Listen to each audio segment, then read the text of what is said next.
At the school. They protested at the school this morning. One of the learners shared her experience. When I first laid eyes on the school, I was entranced. I was mesmerized by the big trees and the swings and jungle gyms on the playground. I couldn't wait to hopefully be accepted into the school. And as a child, I began to imagine a fairy tale for myself. But it didn't happen, and very soon that dream died. It died when a community that I loved didn't love me back. And although I managed to find friends, Singo.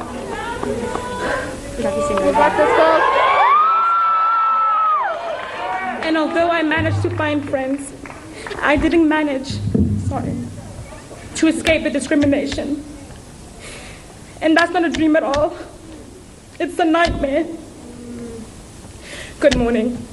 My name is Singo Ravele, and I'm honored to be speaking to you all this morning. Last year, I penned 3 testimonies into the addendum. And today, I'd like to share with you my Cornwall experience once more. My first and most vivid memory of racism happened when I was only in grade 4.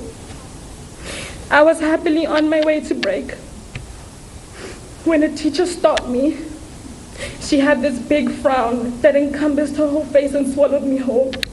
And she looked me dead in the eyes and said, "Your hair is unpresentable, it is messy, and it's not the Cornwall way."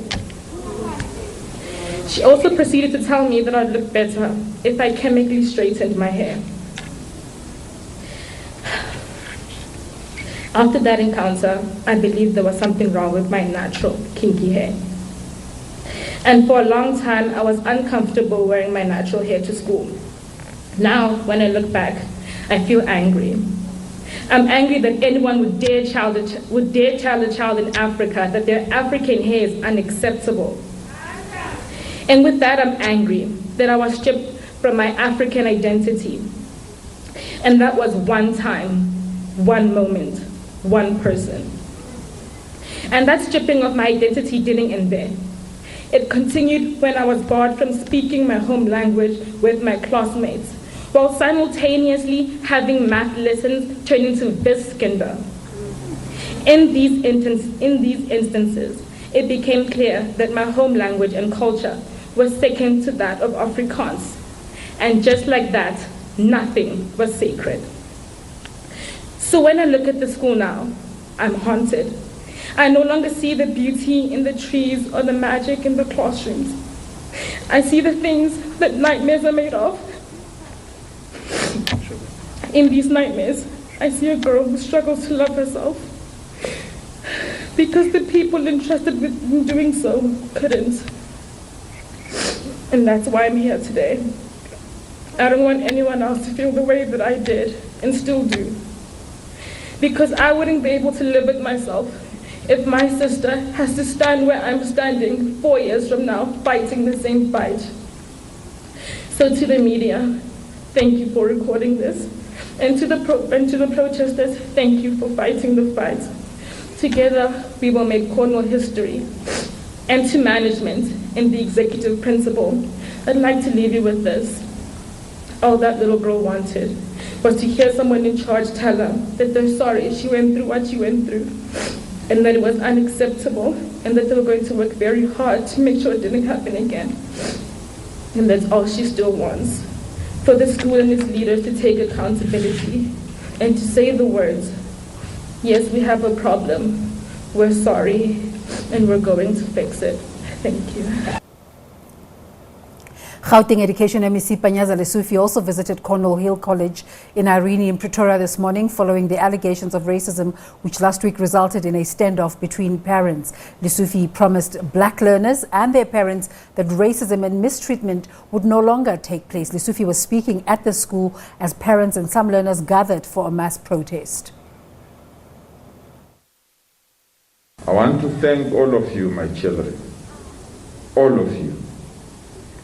You said it, and you are demonstrating it.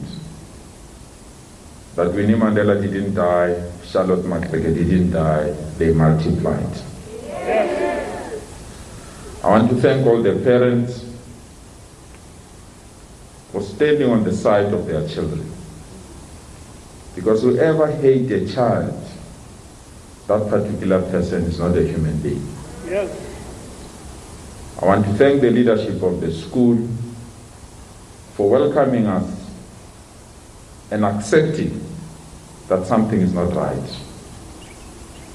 My discussions with them was very clear.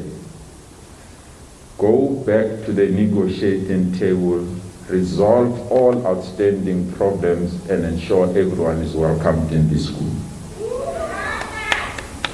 But one thing that is very clear that I want to emphasize to the leadership of the school: stop this obsession with the hair of our children.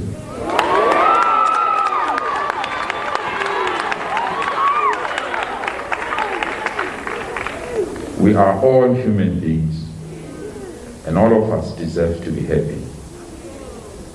We don't want, when we enter the premises of this school, that we should be reminded about our history or who we are. We want to enter this school and build a South Africa that all of us can be proud of. So to the leadership of the school, to the parents, and to all of you, my children, I can tell you now, and I'm declaring it, racism ends here and no further. I can commit on behalf of this school that no one will be mistreated from now on. I can commit on behalf of this school that we'll have teachers that will represent all of us in this school. I can commit on behalf of this school that all the policies will be reviewed so that all these policies must accommodate all of us. So I urge you, protect this school. It's a beautiful school. But in protecting this school, must not protect the wrong things. In protecting this school, you must promote one thing, even if they hate it. Let me tell you, even those that hate it, non-racialism is the future and no one can stop it. We don't want revenge, we just want to be together. So I urge you to go and build non-racialism. Even those that are not here, they will know that non-racialism is the future and is unstoppable. I met with the leadership of the school. They've assured me that there's no need for us to bring our legislative arm. There's no need for us to bring whatever power that you have as government, because together with your parents, you are capable in resolving all the problems. Thank you for the posters. I've read all the messages. They must go somewhere and be preserved, because all these posters have started something that will all be proud, that from now on, non-racialism will thrive in your school. I wish you well and good luck with your studies. South Africa belongs to all of us, and no one can stop non-racialism. Thank you so much. Well, Cornwall Hill College apologized to people